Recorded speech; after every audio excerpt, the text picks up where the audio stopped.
Hi, Telugu స్వాగతం.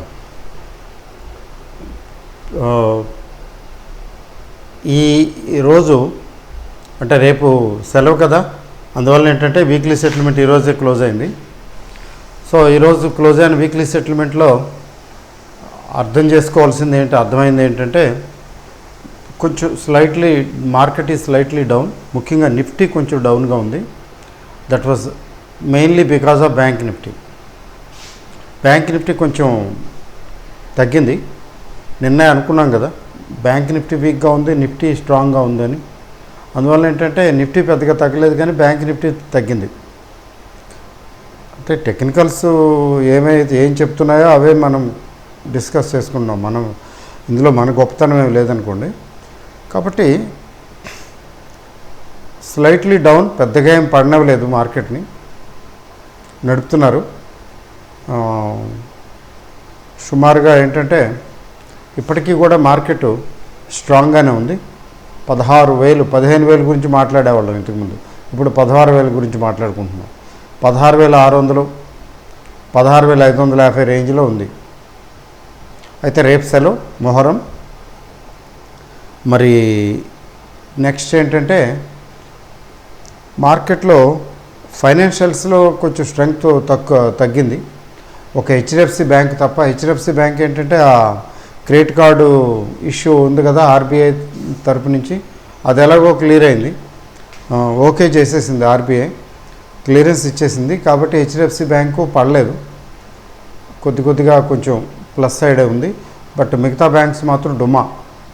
ICICI bank down, Axis bank, తర్వాత Kotak bank, తర్వాత ఎస్బీఐ బ్యాంక్స్ డౌన్వర్డ్ మూమెంట్లోనే ఉన్నాయి.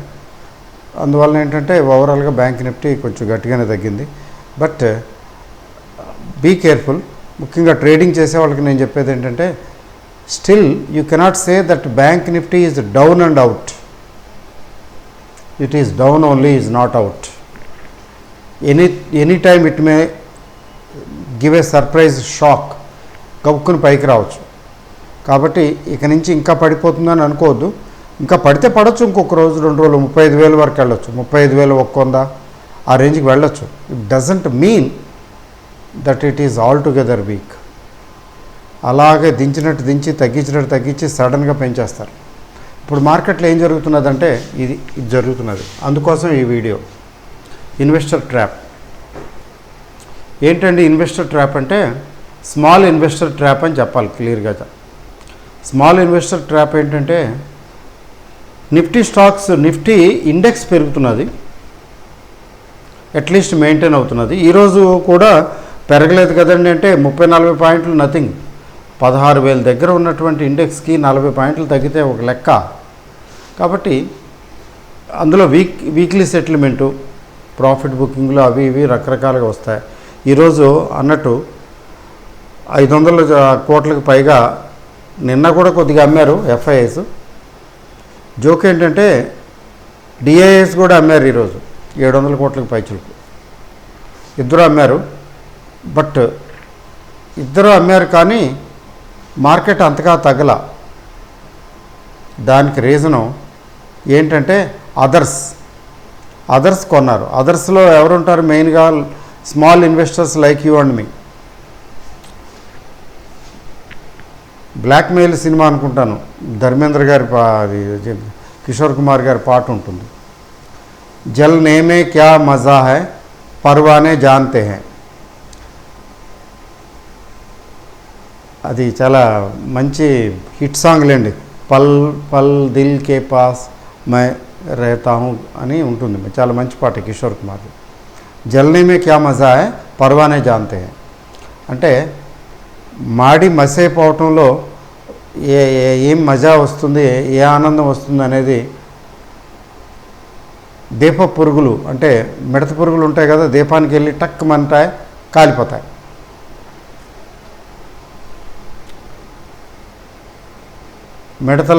మిడత పురుగులు అంటాం కదా, అలాగే స్మాల్ ఇన్వెస్టర్స్ విషయంలో అదే జరుగుతుంది.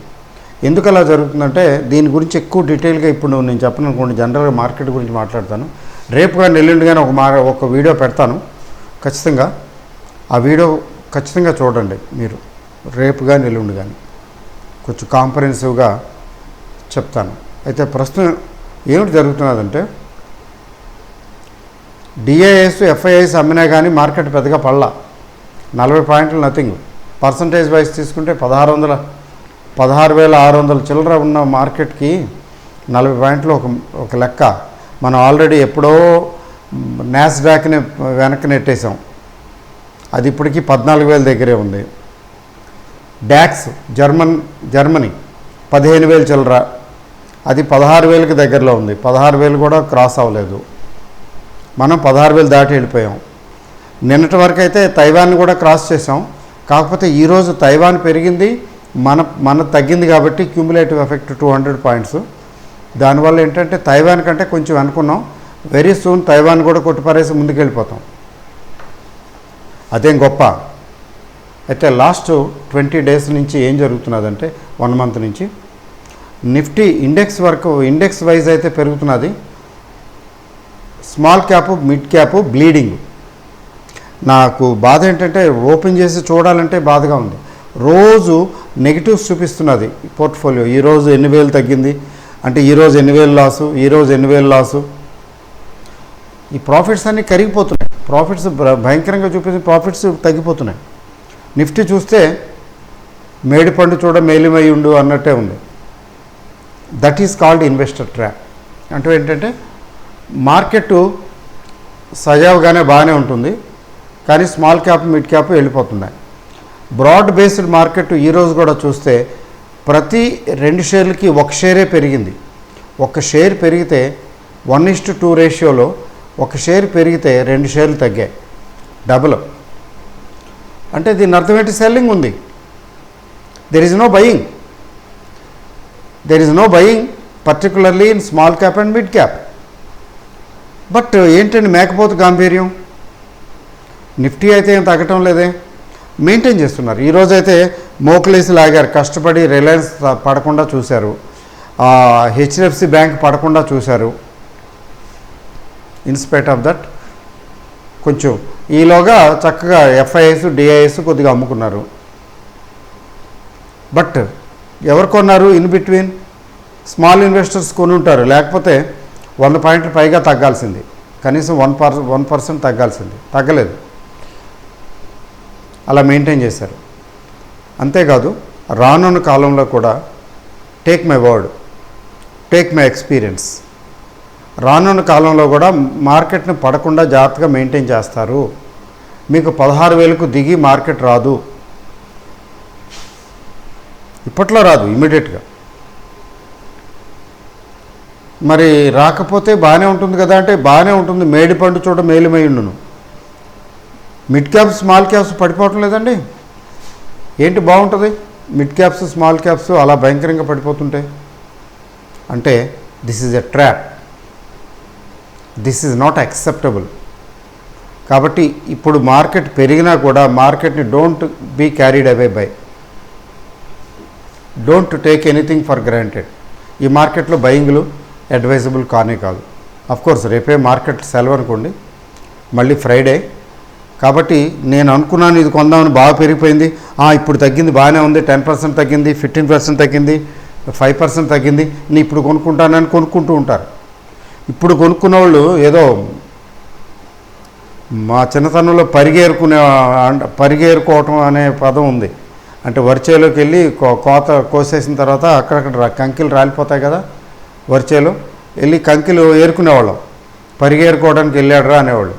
సరదా చిన్నపిల్లలు వెళ్ళేవాళ్ళం, ఆ కంకిలు ఏరుకు తెచ్చుకునేవాళ్ళం. అవి ఏం చేసేవాళ్ళం, ఎవరికో ఇచ్చేసేవాళ్ళం, అది 10 పైసలకో పావులాకో అమ్మేసేవాళ్ళం, నాకు గుర్తులేదు.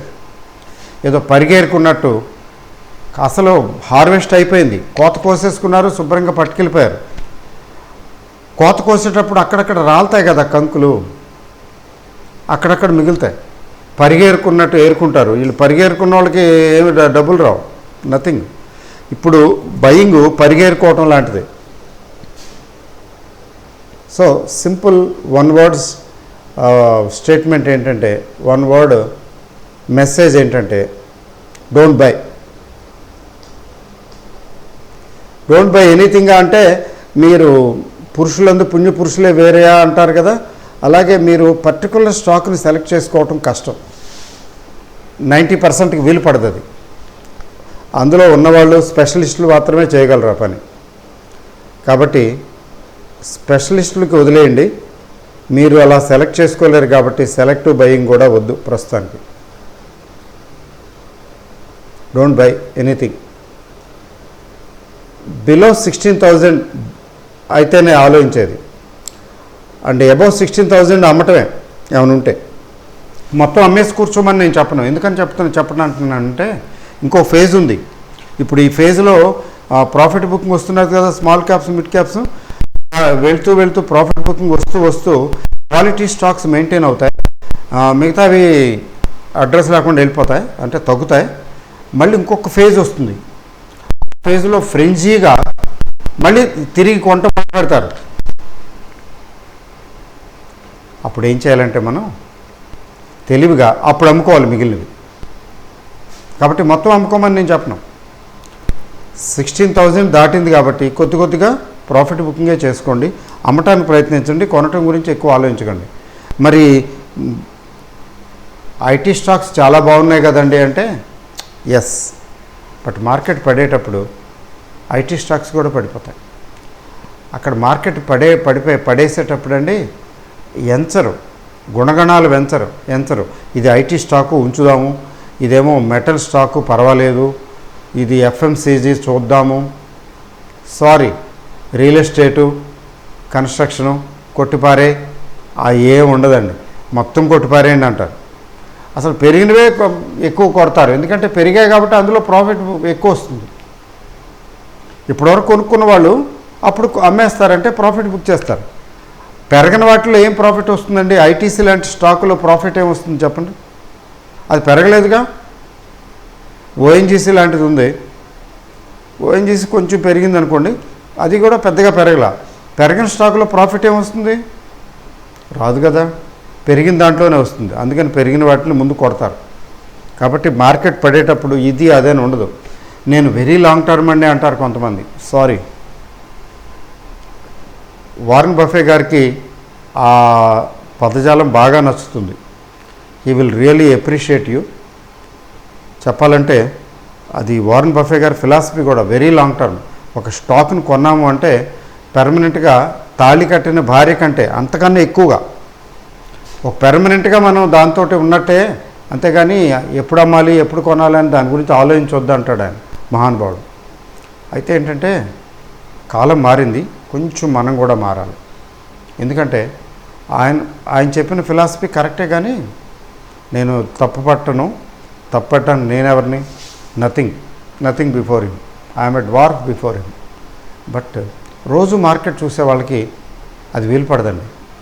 మార్కెట్ని నేను చూడనండి, అసలు ఎప్పుడు చూడను, పట్టించుకోను అనేవాళ్ళు ఉన్నారనుకోండి, వాళ్ళు ఈ వీడియో కూడా చూడరు.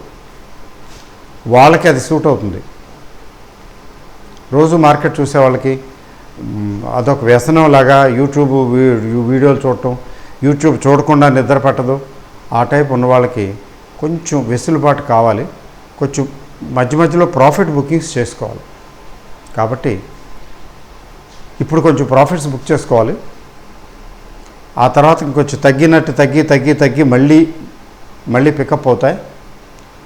ఈసారి ఇంకొంచెం ప్రాఫిట్ బుక్ చేసుకుని సాధ్యమైనంత వరకు ఫ్రీ అయిపోయి కూర్చోవాలి. ఫ్రీ అయిపోయి కూర్చోవటం తర్వాత ఎప్పుడో వస్తుంది, మంచి ఆపర్చునిటీ వస్తుంది, రాకపోదు. అప్పుడు by again. In the mean time డబ్బులు జాగ్రత్తగా ఎక్కడో పక్కన పెట్టుకోవటమే పేషెన్స్ తోటి. అయ్యో అది అమ్మేసాను పెరిగిపోయింది, ఇది అమ్మేసాను పెరిగిపోయింది, నా దగ్గర చాలా డబ్బులు వేస్ట్గా పడున్నాయి, ఇప్పుడు ఏం చేయాలి, డబ్బులు ఎక్కడ పెట్టాలి, ఈ రకమైన ఆలోచన మెచ్యూర్ థింకింగ్ కాదు. లిక్విడ్ ఫండ్స్లో పెట్టుకోండి. మరి what about mutual funds? Yes, mutual funds పర్వాలేదండి. మీరు మంత్లీ సిప్ స్కీమ్లో మ్యూచువల్ ఫండ్స్ పెడుతుంటే, ఇండెక్స్ ఫండ్స్ కావచ్చు, లేకపోతే అదర్ మ్యూచువల్ ఫండ్స్ కావచ్చు, ఏమి టెన్షన్ పడకండి. You continue. లంసమ్ మాత్రం పెట్టకండి. కంటిన్యూ చేస్తూ వీలైతే కొంచెం లంసంలో కొద్దిగా వెనక్కి తీసుకోండి. What is wrong? ప్రాఫిట్ కనపడితే కొంచెం లంసంలో కొంత అమౌంట్ విత్డ్రా చేసుకోండి. ఇది కంటిన్యూ చేస్తూ ఉండండి. పైనుంచి కొంచెం తీసేసుకోండి, కింద లీక్ అయ్యేది అవుతూనే ఉంటుంది.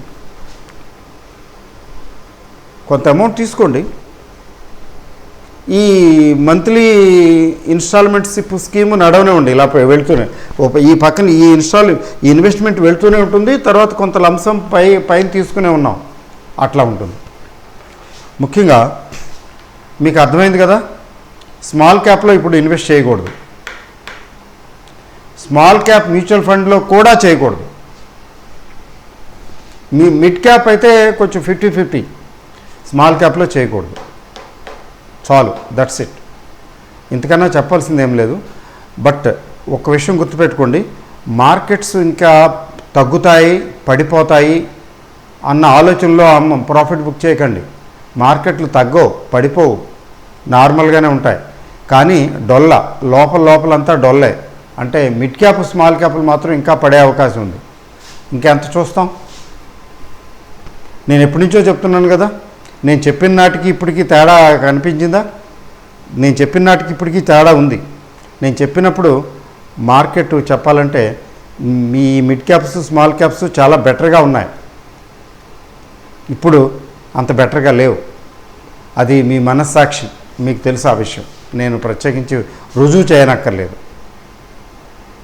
ఓకే అండి, all the best. Thank you very much.